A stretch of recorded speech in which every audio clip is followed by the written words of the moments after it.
Hi, my name's Jim Clodder. Thanks very much for stopping by my webpage. I'm running for the U.S. House of Representatives. I'm running because the incumbent, Andrew Crenshaw, seems to vote the wrong way on issues of absolute critical national importance. Of course, the overriding issue these days is the out-of-control spending in Washington, D.C.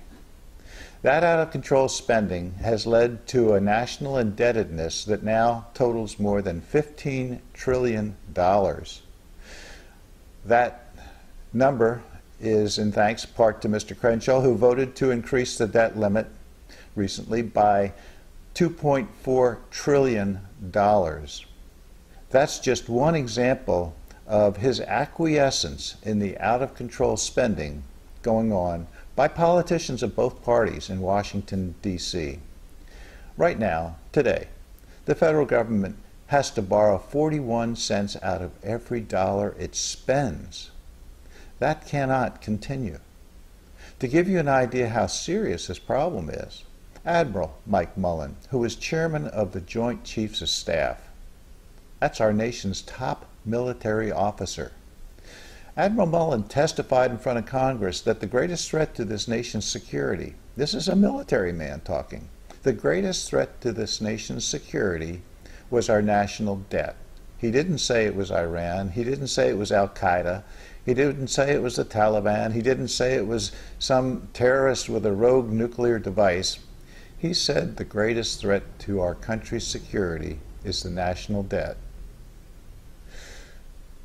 We have to stop the culture in Washington that allows the out-of-control spending to just go on and on and on, raising the debt ceiling every time they get to a limit.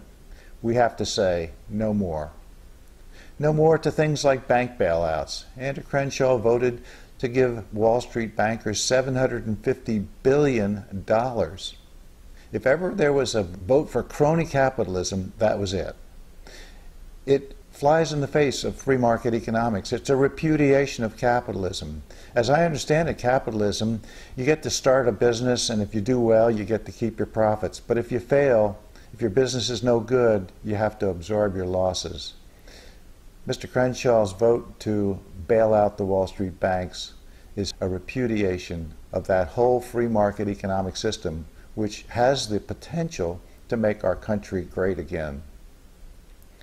For that to happen, government has to get out of the way. We have bloated bureaucracies and regulations flowing out of Washington, D.C. that are stifling the entrepreneurial spirit in this country. We have to put a stop to so many things. There's the list of failed programs in Washington, D.C., the liberties that are being taken away from us right and left. It's appalling, and it's destroying the country that I grew up in. I have a 10-year-old son.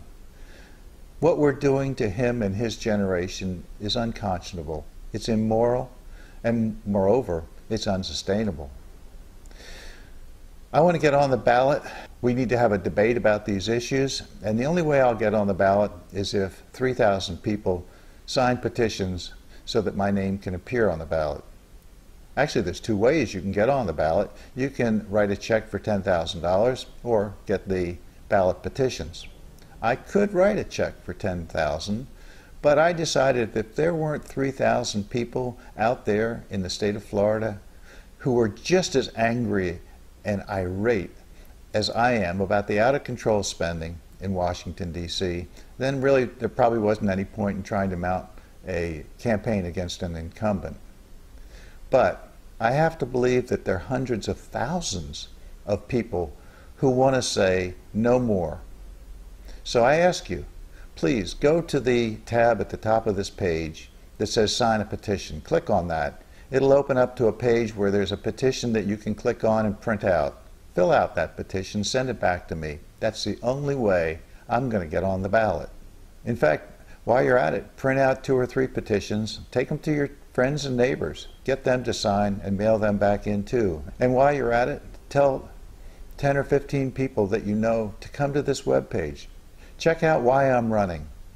If you agree with me, we will take our country back. Thanks very much for your help. I look forward to getting a petition from you soon.